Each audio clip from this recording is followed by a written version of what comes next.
Hello everyone. So I've been pretty busy lately. My life has been pretty chaotic. My hand is healing up, but it's still not back to normal. But 4 days after that happened, my wife had a medical emergency and had to have a pretty major surgery. So my life has been pretty chaotic, and in the meantime, I missed out on some news, and I just found out about this, so I wanted to talk a little bit about this. So back in January, I was contacted by Chris Mannix from Sports Illustrated to talk about the USA Boxing transgender athlete policy that had been making headlines. I won't say everything that we discussed because I don't know if he's going to pursue other publication means, but he was working on a story about the policy and the reaction to it and what it meant for boxing.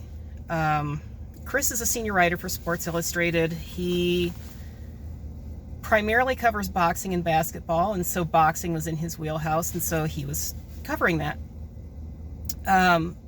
So Chris had gotten my contact information from somebody in his network, and he was looking for somebody who was an actual transgender boxer in amateur boxing, and he couldn't find anybody. He was contacting everyone he knew, and eventually somebody said, "Oh, I know this lady in Iowa who's a transgender boxer who's been having some problems because of this policy." So he reached out to me on social media. He tracked me down and he found me.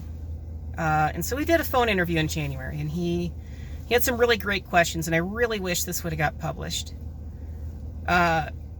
Because his approach to it was, let's see, not only not biased, it seemed very objective, but he wanted to get to the truth of the matter, and I felt that was very respectable. And from what I understand, he didn't talk to just me. He talked to people on the other side of the aisle. He talked to a lot of different people. He had multiple sources on both sides and in the middle. So this would have been a great piece. And I just discovered that in either late January or early February, that an executive for Arena Group, which is the parent company for Sports Illustrated, I got a guy by the name of Orestes Baez. I don't know if I'm pronouncing that right. I don't know this guy. He intervened and got this pulled at the last second, right before this is going to go to publication, be printed. He said, "No way, we're not doing this." So Ben Strauss wrote about this in the Washington Post, and this is how I found out about this. So Ben reached out and tried to get some comments. Neither Chris Mannix nor this Baez guy gave public comments about it. And I understand why Chris wouldn't. There's some very good reasons why he would not want to be commenting on that. But a representative for this Baez guy, and his name is Steve Janis, or Janissi, said that the story was removed from the print magazine because it was no longer newsy, and that the outlet was still planning to publish the story online. Well, that hasn't happened either, but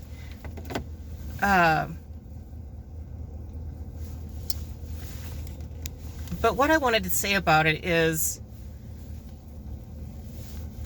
you have Nex Benedict just got murdered in Oklahoma for being trans. Kid got murdered, beaten to death, basically.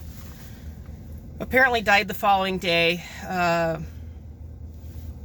related to the beating that they took in a bathroom in Oklahoma. There is a lot of interest in transgender people's right to exist and to live their lives and participate in society.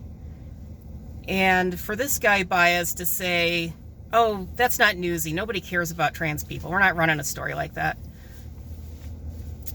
This seems ridiculous. That seems like an outlandish explanation for a decision that seems really peculiar. Like this was an article that Chris Mannix had worked on, had put a lot of effort into, and definitely had a lot of interest in the public to have it published. And I'm very disappointed. I'm very disappointed that Chris didn't get the chance to publish his work, that the transgender people like myself who want to get the story out that, hey, people like myself, I've been clear. I'm willing to compete against any gender. I don't care. Put me in with guys, put me in with women. I don't care. I'm a boxer. I didn't train to box against women or to box against men. I trained to box. Plus the stuff about USA Boxing wouldn't let me be an official because they say, oh, you got to meet the athlete policy, the transgender athlete policy to be a non-athlete member. You've got guys like Sean Reese, who's one of the head officials in charge, saying like hell that he would have transgender officials. These people, what they're saying and doing needs to be out in the public, and people need to know about it. Because the story is getting hidden. Guys like this Baez, they don't want to get out in the public. They don't want people to know what's happening. And then they're just saying, oh, well, it's not newsy. Nobody cares. No, people do care. People on both sides care. I'm mad. The people that hate me are mad. Everybody wants to talk about this. Everybody wants to discuss it. And this guy doesn't want to participate. I'm very disappointed that a guy who is in charge of a journalistic publication doesn't think that journalism is newsy. Chris put a lot of work into this, and he contacted quite a few people and had good content from both sides of the argument. And this deserves to be published.